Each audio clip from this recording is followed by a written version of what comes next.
I had a couple questions that have come in, one for Shantat and one for Georgia. Shantat, when did you have your first romantically sexual encounter? How would you help a teenager or your own kids to understand their sexual desire? You were emancipated when you were very young. Very young, too young actually. Yeah. So I was independent, living on my own, going to school and trying to make a go of a job when I was 13. So, yeah, and had the entire time, of course, lovers moved in and out of my life. I thought it was really brilliant, beautiful, and deeply poetic what you said, Jackie, about each of us and our opportunities to be both great perpetrators and great victims at some point in our lives. You know, I began in my home of birth very much the victim, but at some point I broke from that. And you were abused, which is why you left home so early, That's right, exactly, yeah. And my father said, you know, you can just leave, so I did. And forged out on my own far too young, which attracted also perpetrators. You know, they know you don't have the life skills, and so they come in, kind of insert themselves into your life and get what they want. So to address this question, when did I have my first romantically sexual encounter? It was years after I was already independent and years after I was already sexually active. Yeah. It was a beautiful moment where I happened to meet a guy, and he was tall, and he had black curly hair, and he was a musician, and he was thin, and we're all drooling. Oh, yeah. Right? The leather pants, and the big leather jacket, and flashy. Do you have his address? I don't, unfortunately. But we went out into this gorgeous lake that he loved, and he popped a bottle of champagne, and we shared a little bit of champagne, and the landscape was all just dead winter golden grass and these lovely stark trees and a gentle wind with a few blackbirds, and we're drinking and we're talking, and then I don't know what happened. I turned because the train was there, and it was coming by and it was blowing off, and he grabbed me and he pulled me into an embrace and a kiss, and that was it. That was it. That was the romantic experience, you know. It was beautiful and deep and charged. It was full of potential and joy. And I think that's the essence. So if we were to talk about my first romantically sexual encounter, that would have to be it. That kiss? That kiss. That one kiss. And it never became a relationship. We became friends. I moved on. He moved away. His band got big. I was in school, but it was the first. It set the high water mark for the rest of my life, right? So how would I help a teenager or my own kids to understand sexual desire? Wow. That's huge. So I'm going to try and sum up, because that is too much. And I would be earnest, and I would be honest, and I would be open about my own sexual desire, and I wouldn't hide it, nor would I try in my own life to attach shame, fear, or guilt to it. And I would hope, I would pray to all my gods and to God herself that by that example, I would teach my children to stand in what we call iron pentacle, and that's sex with pride in self, empowered by passionate sex. So I hope that answers your question. I just love what you said. Nice. I like that. Well, let's get back to Georgia for a minute, because you had this interesting experience where during two different periods you were making some money, making a living by selling sex toys. Yes. And I actually had a business card at one point that said Georgia Fleming Dildo Lady. Dildo Lady. Georgia, I was like, I'll just put it out there. So, but what I found interesting is why you stopped doing it. The second time that I sold, I had to quit, and one of the reasons I had to quit was people really wanted a sex therapist, and I'm willing to do that, but I need some cash. I am not here to do free therapy, and if you have really long-term traumatic issues, you need to go to somebody that's trained as a therapist. I'll sit here and I'll hold your hand and I'll say, no, you absolutely should not be ashamed that you want to experiment with different kinds of intercourse, like anal or oral or vaginal or anything you want. If you're into pegging, go ahead. I'll tell you how to get started in it. But I can barely deal with my issues.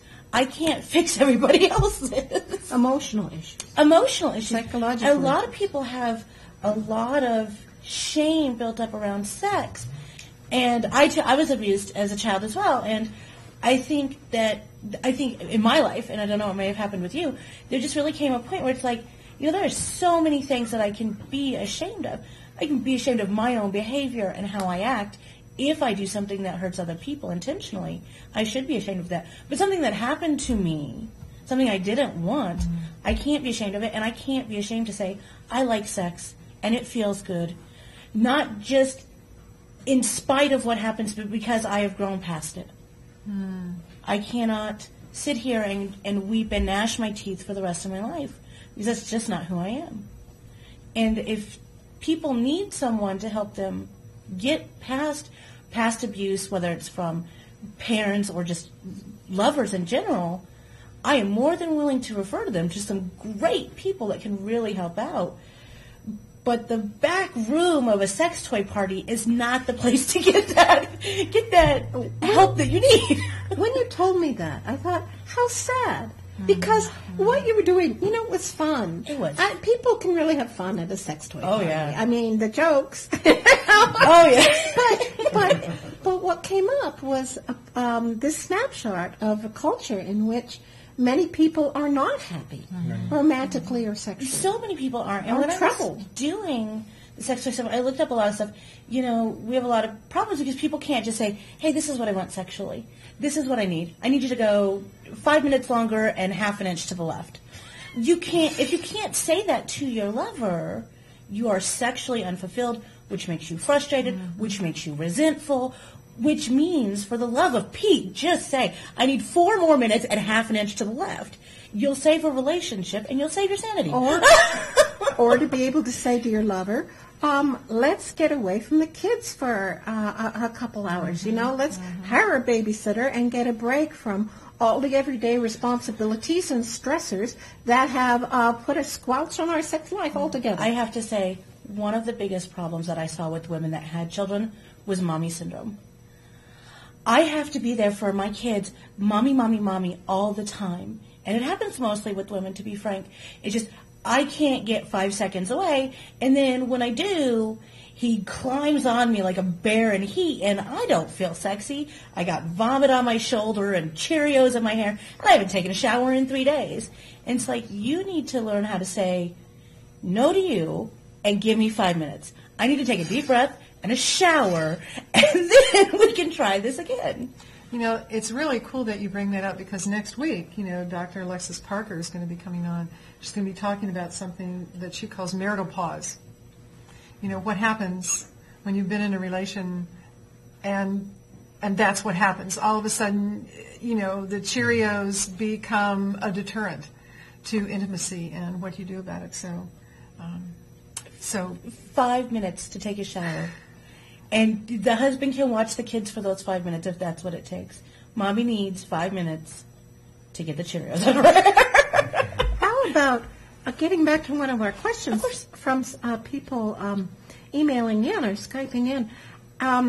Is there a role for a parent or older sibling to help those who see those TV shows we were talking about earlier cope with life today? I mean, are there other people who are part of the family or part of our community who might be helpful?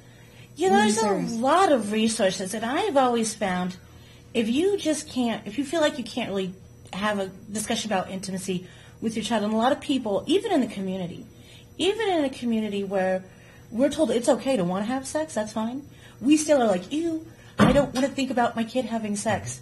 Your best friend. Or, ooh, I don't want to think about my parents. I don't want to think about my parents having sex. Yeah, it just doesn't happen. I was immaculately conceived. Yeah. Your best friend is often a good person because it's somebody that your child has seen a lot, your best friend, and it's somebody that they can say,